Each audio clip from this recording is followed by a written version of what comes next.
It is my honor to be here and a pleasure to welcome these CEOs to talk about the future of energy. Let's not start with Talal because you've already had a chance to speak, but I'd like to introduce the CEO of Origin from Australia, Frank Calabria, and next to him is Johannes Teyssen, the CEO of E.ON.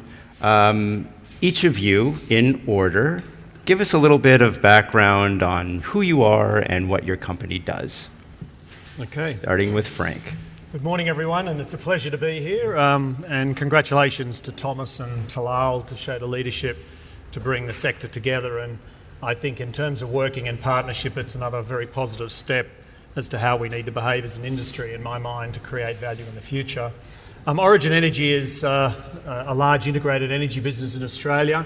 The first thing you should think about is we're the largest retailer in the market, electricity, natural gas, and also rooftop solar, and also bottled gas. And we supply about 50% of the energy through our own generation, but we buy the rest from the market. And in fact, our DNA has historically been, I think, in the trading aspect, rather than what I quite often feel we see as a sort of an engineering and asset mindset, although we do run a number of generation technologies across coal, gas, renewables, right across the sector, pumped hydro. We do not own the grid though, so we're similar to the UK market structure in that both DSO and TSO must be structurally separated. And the reason I raise that is that ultimately the way we create value, therefore, is across a value chain of either how well we manage the cost of energy, and secondly, how well we manage the customer relationship. And that's critical to the way we see the future. It's a very highly competitive market. We have very high volatility in prices. You'll hear more from Tony later today, but nearly every successful competitor in that market has to have some area of vertical integration because otherwise they could not manage the wholesale price risk. Most of the world looks to Australia right now because the penetration of rooftop solar renewables is as high as anywhere in the world, and we do not have the benefit of neighbouring countries to connect our grid to. So we have one state at the end of our network that has very little synchronous generation, has about 35 to 40% renewables and solar, and is actually managing inertia already, and as a result most of the world is looking at South Australia into the future. So that's really a little bit about our business. I look forward to talking a little bit more. Yeah, thank you. So my name is Johannes Teyssen. First and foremost, thanks to Energy Innovation Hub and you for Intertrust to bring this conference here to Düsseldorf. I think we will learn throughout the day that it is the right place and the right topic to talk about. I think I share what Thomas said. It can be one of the most exciting things to talk about, but I come back to that later. So who are we? Some people would describe us as pretty radicals. We have changed what we are several times throughout the last decade, and now we are just focusing on everything that touches end customers. So we do, since it's allowed in the nation and in Europe, we touch the customers with this so-called distribution grids. I think the name is misleading because in the future this will be the internet of the energy transformation and not the distribution of central generated electrons. And on the other hand, we do solutions. So if you copy that to the telecom industries, we did our utmost to avoid being just a dark fiber without content. If you translate us to a telecom, we want to be the fixed line, the mobile line, and the content to the customers, and we believe that all of that will only generate together what will be then later on the new energy world. Closing the ongoing operation we do, we acquired a company. We will hopefully supply 50 million customers across Europe and more to come. And we touch roughly 8-9 nations as the lead distribution operator in those nations. So let's see. I don't think there is the one recipe for how you structure yourself. It needs to reflect the circumstances of the markets, of the regulation, everything. We believe that the business model we choose is the best equipped to the environment we're serving here in Europe, but history will show. Good. And I like that you're bringing up organization. We'll get to that in a moment. But let's get specific. How would each of you define what a data-driven business model is, and can you give a specific example of how you're experimenting or have already implemented that now? You want me to go first? You happy? Sure.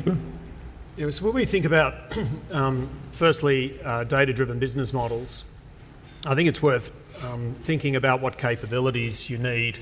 And secondly, to also think about a framework that we think that you have to think about the today forward model as well as the future back. And the reason I say that is that ultimately, if you're going to utilise data and analytics as a key asset in your business, it actually needs to represent an asset that you therefore lead like any other asset and capability that's core to your business, and it does feel different. So it must permeate, in my view, the existing core business, permeate the existing core processes, and also demonstrate value through the customer on the way through.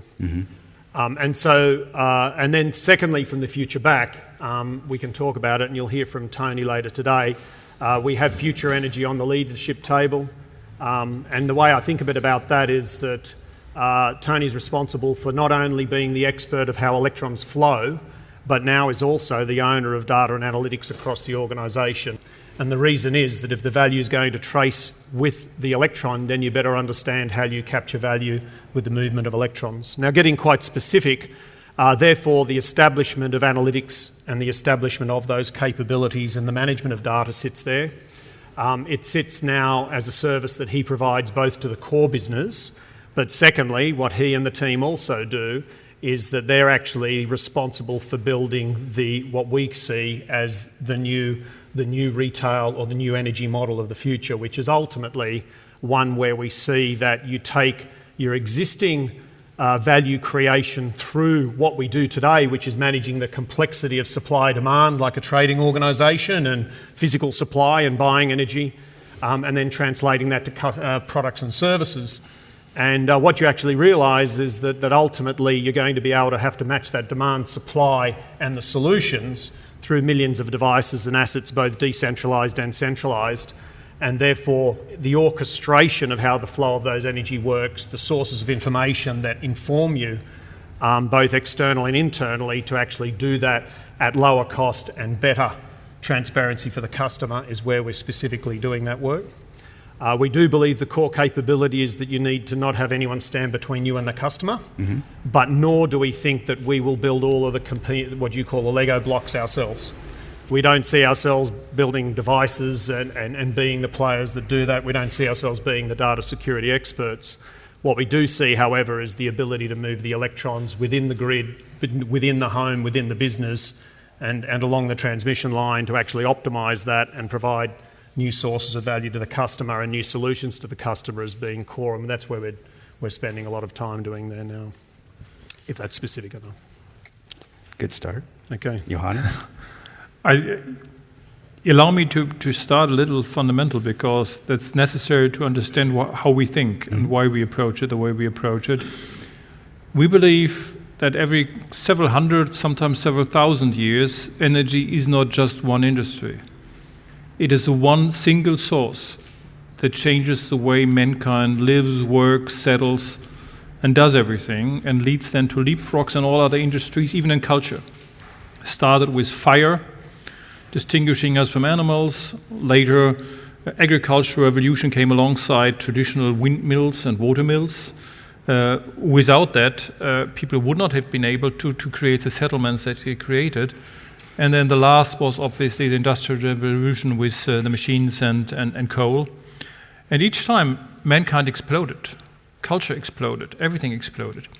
So energy is sometimes, in a specific situation, the one enabler for everything. And I think we are observing today, just lucky, sometimes it happens. We believe this is another of these fundamental changes now. And we believe this will change the way people live, settle, and work.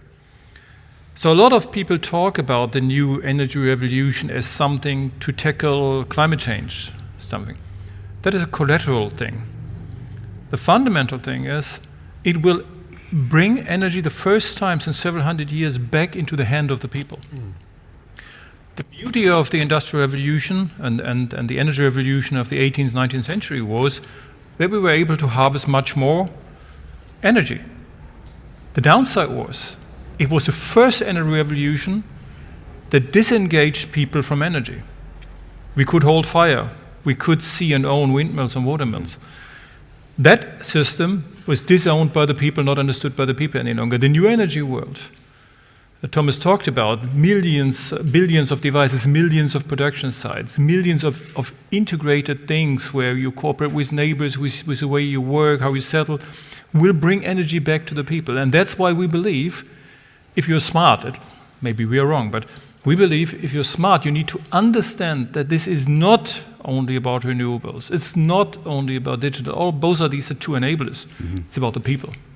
It's bringing the people in the core again. And that's why how we think about it is always from the customer, from the people side. When people talk about digital, a lot of people still think the old energy world and still thinking, oh, we need to digitize our interaction with customers. Mm-hmm. Just make it easier for mobile devices to get your bill and connect and have a house connected to all good and fine. And you need to do that because people are tired and sick of filling 40 pages of forms for a stupid utility to do things. But that is just easy stuff in the end. I think the true digitization happens at the core, not at the edge to the customer. It happens at the core.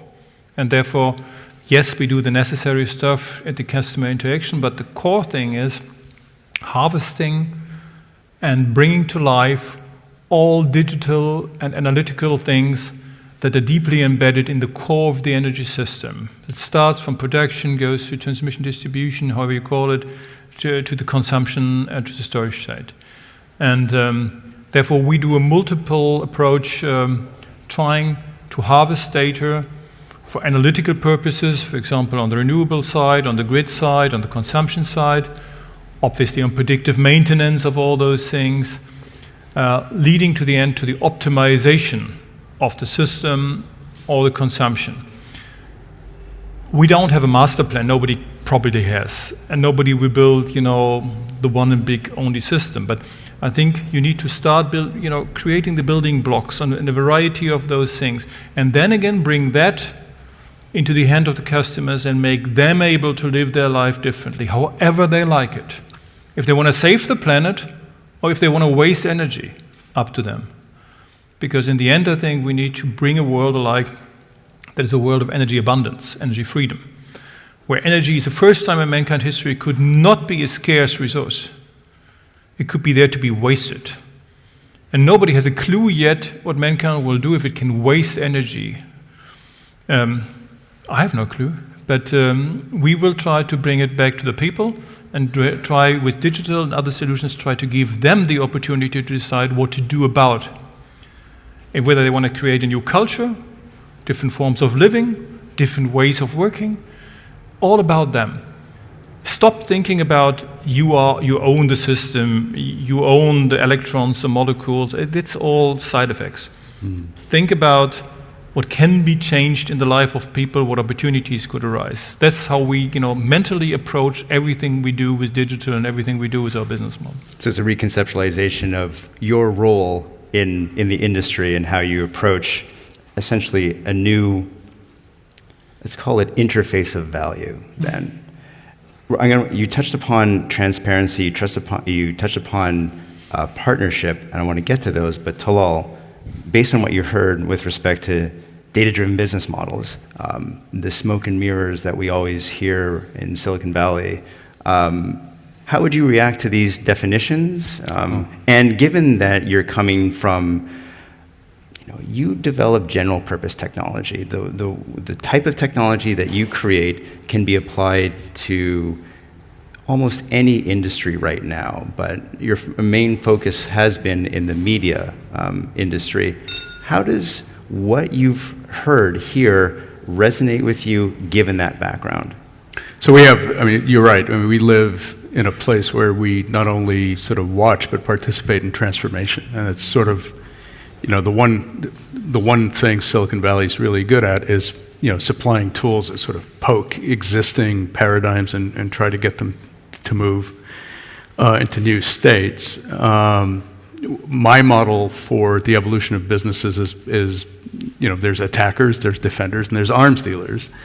And we generally sort of think of ourselves as arms dealers. We build tools that help people, if they're on the defense side, fight off attackers, and once in a while the odd attacker shows up and tries to use the tools we create, the intellectual property we create, to try to disrupt an existing value chain. I never moved out. Now, I'm an electrical engineer by training. I sort of ended up in the media industry by accident. I'm not exactly the sort of prototypical music guy. But in looking back over the last 20, 25 years, we were in that space. We studied these markets. It turns out banking and entertainment are usually the first adopters of new disruptive technology. And there's a bunch of different reasons for that I won't really get into, but that's where we planted our roots in the late 1990s. And as we sort of started to build out, we went from there, we followed the music, so to speak, into telco. And as Johannes was saying, your analogy with telco and fiber with no content and stuff, they were moving from voice to data networks, and they realized that they could reap tremendous efficiencies from network management, network construction, and operation by using internet protocol. You had much more efficient procurement, much more efficient services, and they started to evolve into effectively digital network operators, which created what you see today. Now, in the middle of that, of course, they needed to manage the data and differentiate and maintain and protect their businesses, which is how we got involved with telcos. Now, all of a sudden, we started to see things like Facebook and Google come about, who were taking data from people and putting it into a fireplace and burning it and generating energy from it. And Dave, our CTO, is a tremendously visionary scientist, basically said, look, I think the market's finally catching up with what we invented. We're moving from a world where the entertainment industry needed to manage and protect copyrights to a world where data is generically shared on these open networks. And that data comes with all sorts of different rights in and of itself. And for a company like Origin or E.ON, there's enterprise policy that's associated with it. They've got to conform to regulation and so on and so forth. In terms of the data, all of us, gratuitously feed to Google and Amazon and those guys. That's our personal data. And there are rights associated with it, privacy rights or what have you, and those rights need to be managed when that data escapes into the network. So we decided to generalize our tools to supply data rights management tools that could live in the cloud and at the endpoint. And we went looking around for partners, which is very serendipitously ran into Florian Kolb in probably summer of 2015. And he was rolled out of the back of an airplane over Silicon Valley and told, find some technologies that we can use and assemble to make sure we're a major in 10 years. And it was still RWE. There was no energy back then. And we got into this conversation, and what hit me was a bit of a back to the future moment for me, going back to my electrical engineering days, that everything I cared about on the planet used electrons. And if we figured out a way to partner with energy companies, we could follow the electrons the way we once followed the music into all of these different vertical markets. And it's been a tremendous adventure, just sort of shaping what we were building to create the tools that energy companies need to participate in these evolutions and transformation of the business. And ultimately, you put these evolutions together, you create a revolution. So all three of you have mentioned partnership. And what's interesting to me is this is a capability search strategy that you have made a decision, at least in the short term, and it could be reassessed going forward, that there are certain capabilities that you want to grow within your company. There are certain capabilities that you know that you will find outside of your company. How do you effectively partner? How do you become a good partner? Is that a new capability in and of itself, is how to become a good partner and to experiment in a way that is amenable to this digital future? Why don't you talk about how you see your capability as partnering, and what are some lessons learned that you might have for other energy companies out there?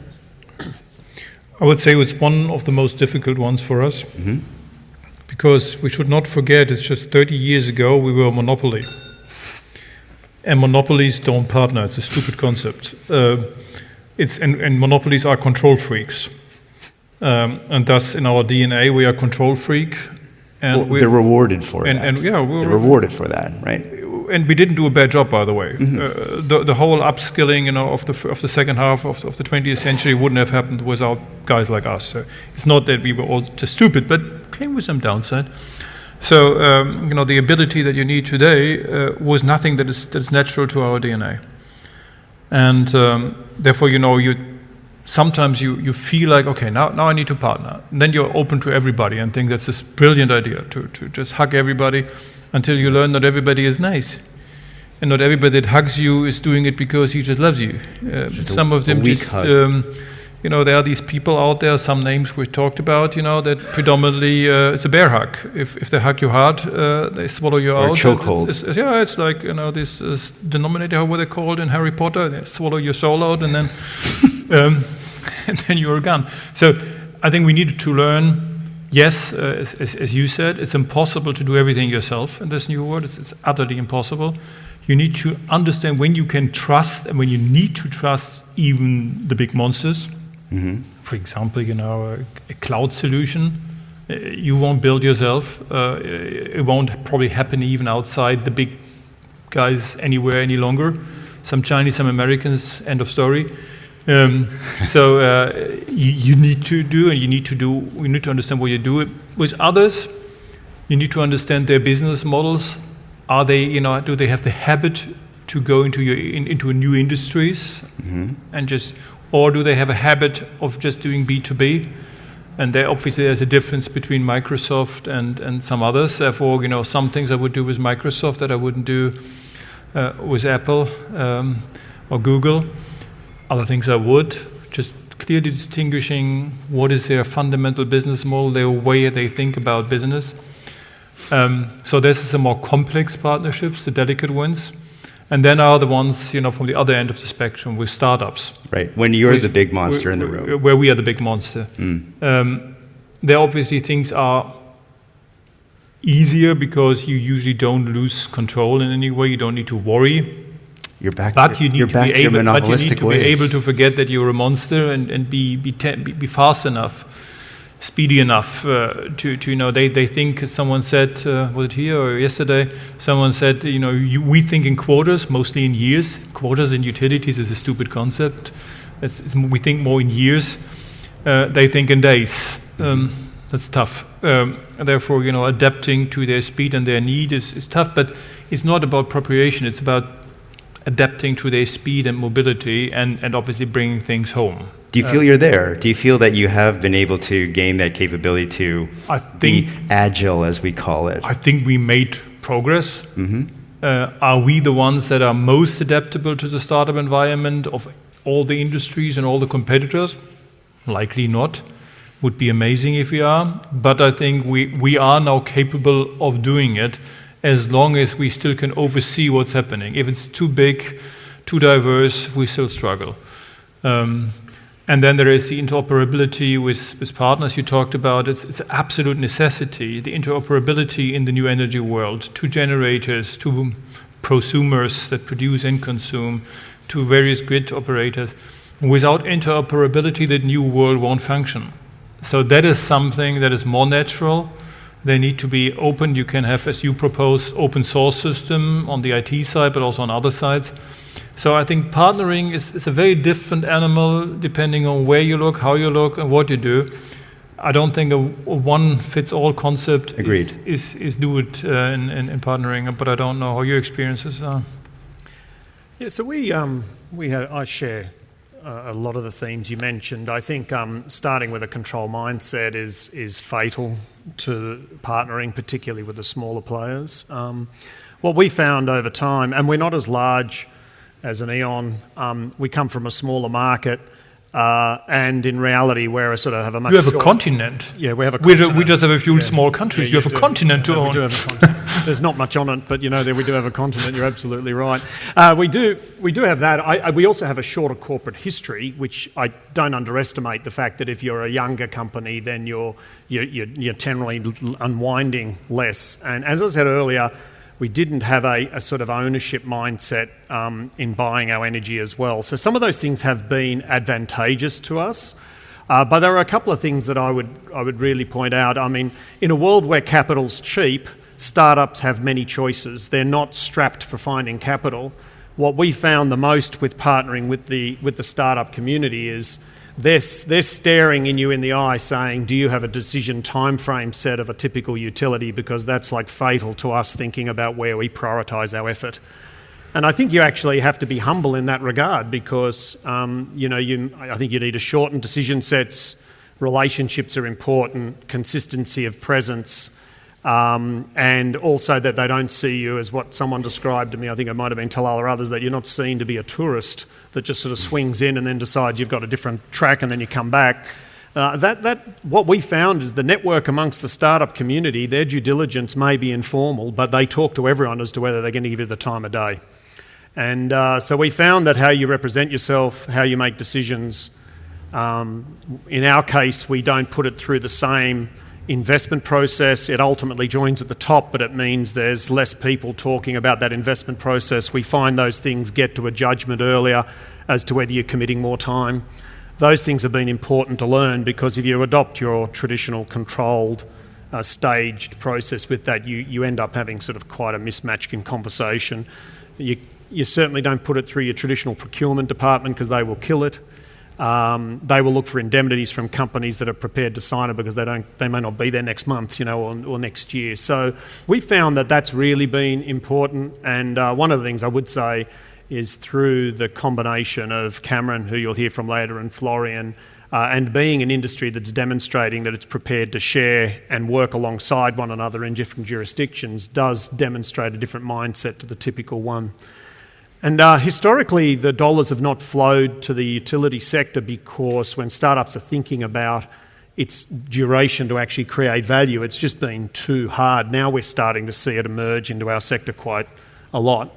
And what we find now is you'd be very clear about that, have the upfront conversation, and be clear about when you're investing versus procuring versus partnering, and have a rationale about what you're actually seeking to achieve. Otherwise, you do get into this hugging everyone and going nowhere. We do need to be mindful as a sector, though, because we have seen competitors in our sector who have gone in, made big splashes, then exited. And we do think that the industry has a responsibility collectively to know of how it actually conducts itself if we actually want to change the way we do over time.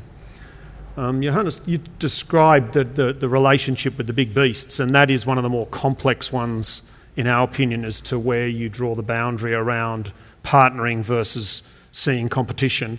And I have to say, we don't have a clear answer on that. We absolutely utilise all the web cloud services, and we find them absolutely breathtakingly disrupting the rest of the cloud platforms globally at much lower cost, and we're proud to say that we work with them.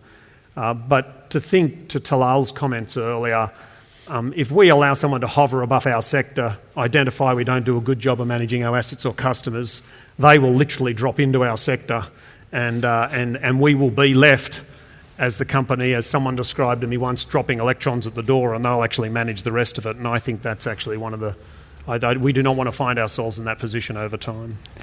So, this brings up... I have a colleague at the GSB who came up with this term cross-boundary disruptor, and that is what he used to describe Apple's entry into the music industry. It was personal computing, and then given a drive to get into a new industry, the capability to do that, and then also having an existing legacy business unit that can fund this venture, they eventually broke in. Now, I'm wondering, you bring up the point that you don't want other firms or other industries hovering above your industry. But it sounds like, at least from the two presentations that came before this panel, that there might be some appetite for the energy industry to hang over other industries. And so there might be a competitive response or a defense response there. So A, to what extent is that true? And B, if there is going to be a competitive response, how willing are you to pursue going into these new industries?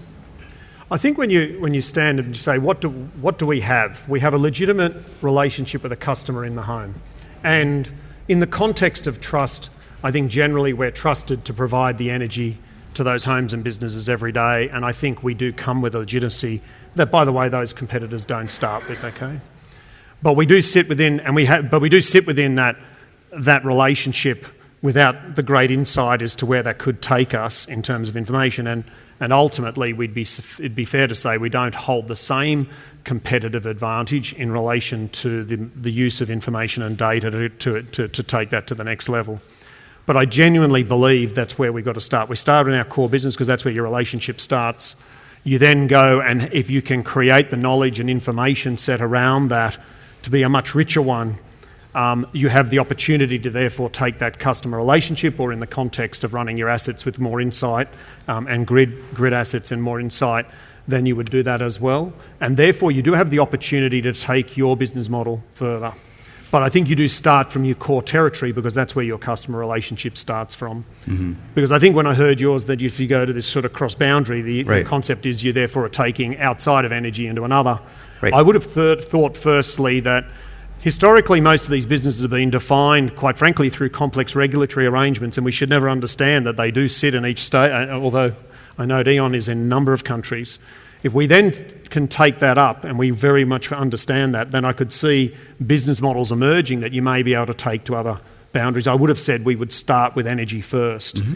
and then potentially you could take that if you were really beyond that ambitiously. But we do actually have something. We do understand how, and we do have the opportunity to understand how consumers, customers, interact with energy at a deeper level if we're prepared to invest in it. And we shouldn't be frightened or shy to not really, really work that hard. And we know that's our strongest asset at the moment if we build and embrace it. So that's probably how I'd think about that before we started to take that to other sectors. Although ultimately you can see that information and data and insight into the home can apply more broadly. Johannes, what do you think? I think, the first analysis is obviously right. I think boundaries getting blurry. Mm-hmm. Between all industries and everything. I would again, from my mental mindset, start with a customer. No customer thinks and wants electrons. They only want what electrons do for them. Nobody thinks about an electron. They think about using it and what it does then. And therefore, again, for us, customers is not just a private home. It's a business, it's a city, it's a township. And each of those customers, stakeholders, if they look in energy, they think very different. What it does, how they, a township, it's not just, it's about mobility, it's about heating the public sites, it's about getting access for their customers to 5G or what else. And for them, that's all somehow connected, or security or whatever is there for them. And all of them has a connection to energy. And they may want to build, a township of the future, CO2-free, whatever, if everything is CO2-free, they're very dead. But so, whatever their aspiration is, you need then to accept that blurs the way you look at things. Mm-hmm. Because if you don't offer solutions that tackle the way they think about energy and neighboring things, you will not be complete. Doesn't mean you have to do everything, but you need then to understand how open you have to be, how many partners you need to bring alongside. So and that's maybe different in a private home. Private home, smart home of the future could have an e-car, obviously a solar panel, a battery, could be connected to neighbors, peer-to-peer, whatever. I think therefore the starting point will always be different. And that then decides what your offer needs to be, because otherwise, if you just stick to your one vertical, you may be just easily displaced. Mm-hmm. And therefore, you need to understand what the demand of the customer is, how he thinks about the equation, and then you need to bring, the solution with your own knowledge to the table, with partners or what else, and then tackle it. I think, these are excellent points. You're beginning to think of yourselves as platforms. Yeah. And then of course you're rational, so you don't want to boil the ocean in one shot. It's like, I have a platform, this is what I'm good at. How do I use my platform to get growth. And the whole business of arbitraging your trust relationship with your customers is where it starts. And we talked about partnership earlier. It's one of this whole ecosystem we've neglected in discussing partnerships, or not so much how do you partnership with these new internet companies and stuff. Everybody likes to kick them around, but it's what about insurance companies? What about home security companies? What about healthcare providers and so on? All of these guys are having meetings like this, going, well, how do we engage with our customers? And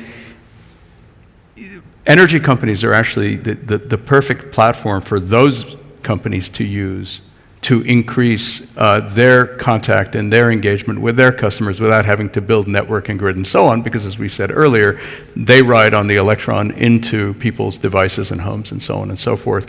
And what we've seen through our partnerships with Origin and with Innogy are sort of creating effectively access platforms into homes and into cities that allow other businesses to piggyback on top of the energy company's platform to access the consumer in a friendly way. And that I think is really cool, because it's synergistic. It's not sort of rapacious the way sort of a company like Apple or entered the entertainment, or Netflix have entered the entertainment business. I'll tell a really quick story. Years and years ago, our first contact with an energy company that I won't name here, they decided to get into video, and they were procuring rights management technology, and it was either us or Microsoft. And the thing that flipped them over to us was, Microsoft was sort of at their peak, sort of macho aggression, sort of before the antitrust rulings came down. And the guy from Microsoft, my competitor at Microsoft, was saying, well, this is the way it's going to be. And this guy who was from Texas goes, you don't understand. We can turn the lights off on Redmond. And that market power obviously you're regulated, you're not going to go do that, but that market power, that leverage you have combined with the trust your consumers confer on you is tremendous, and is really the basis for an exponentiation of the businesses you run, mostly getting partners to do the hard work of increasing the value. But he's not advocating extortion by any means. Right. I think if you want trust with your customer, you want to be careful when you turn them off. I'll tell you Talk to Rupert Murdoch. I think trust is an interesting concept, because when you look at the foundation of it, we start with our core business today, and I think the trust does come from, firstly, fundamentally, the touch points you have with the customer, then secondly, the price and product.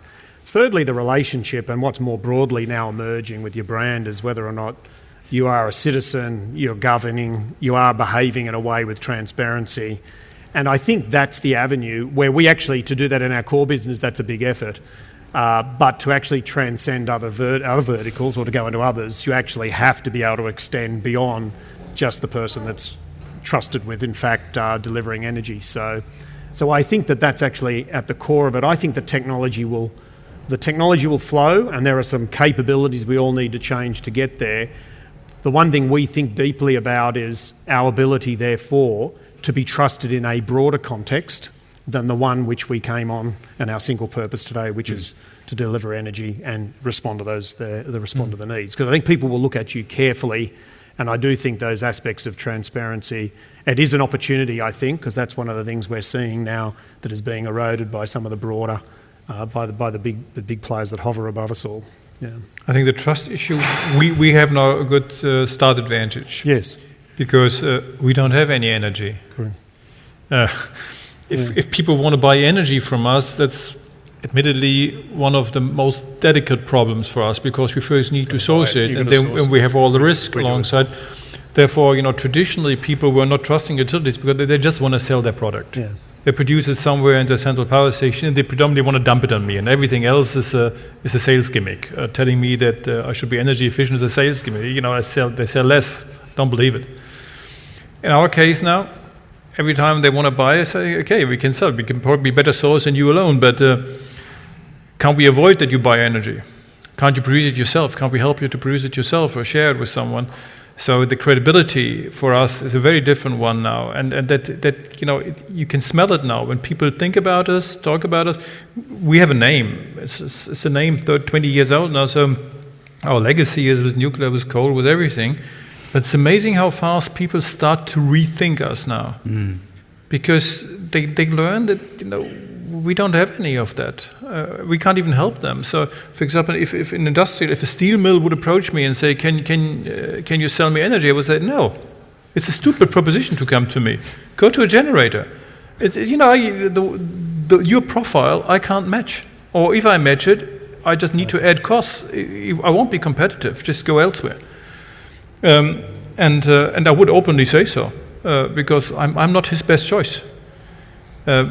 But the trust is an easy one now, because I can give true and honest answers, and my interests are not different from the interests of the customers any longer. And that, for the trust and transparency and all of everything else, is helping us tremendously. We have 34 seconds left, so I can squeeze in another question, which is, how do you measure success on a short time scale? So we're here and we're doing this again in 6 months, and I ask you guys, has it been successful? And you say yes. How would you measure that?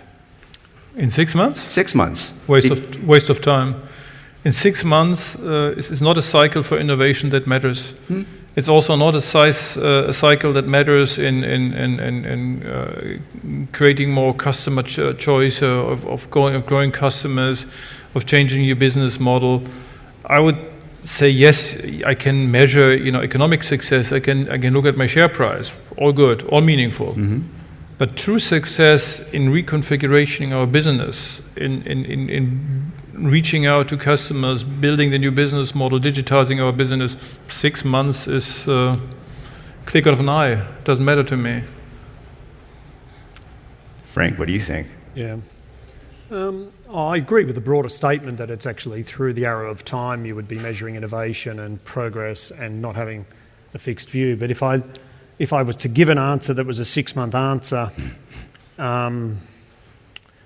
there would be two things. That if you were really feeling that you were on track, then your objectively measured customer experience would have been better than it was today. Because ultimately, I think we talk digitalisation, but we're either improving the efficiency of our business, or our customers are actually, we're doing better for our customers every day, and I think there should be a customer measure around it. I really think that if I was thinking of a milestone over the next 6 months, it's really that, and what's happening right now, just for people's background, is because we have great spreads of prices in our market between peak and off-peak prices, it's probably leading the way where most people are experimenting in the Australian market, because there's a price signal that's probably more closely associated with demand response and virtual power plants, or the way you'd call it virtual power utility. I would want to have, in 6 months, have several thousand customers at least working on a prototype.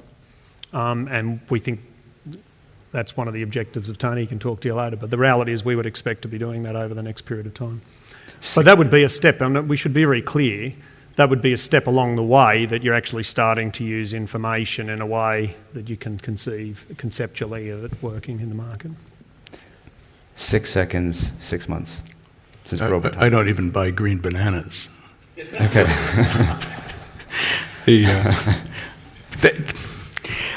I'll just say one thing. I think you're going to measure sort of convergence to a new equilibrium in years, not months. Mm-hmm. And I think we're going to be 6 months away from that convergence for several years. Yeah, that's right. And we're just going to be hanging on the precipice of innovation, watching where we are, looking at the integral of what we've done over the last months and years, measuring if we're sort of slowly moving towards a new configuration of the value chain. And it'll always feel like it's 6 months away, until one day we wake up and we see this new reality around us. Because there's forces we're in control of, but there's a lot of things happening around us that the most we can do is sort of pick what we want to work with and reject what we don't want to work with and keep rolling forward. And the essence of it is partnerships like the ones we've been discussing.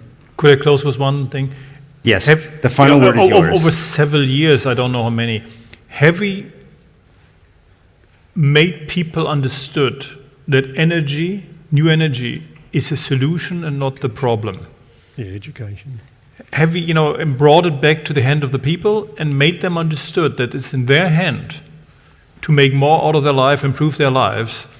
If we have delivered that in a number of years, Yeah. I think that is the breakthrough, because then everything else we can master later.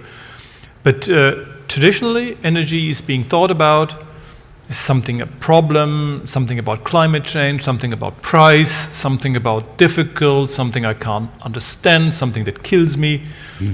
And if we can change, the whole way people again in this time think about energy, and trust us as a partner to make that out of energy, improve their life, the way they live, they settle, they work. That's when, a company, at least over some time, has made a difference, I would say. And then the rest and the money will follow. So I suppose this is what a conference like this is all about, is to start changing that mindset. We are completely over time now, so let us thank our panelists.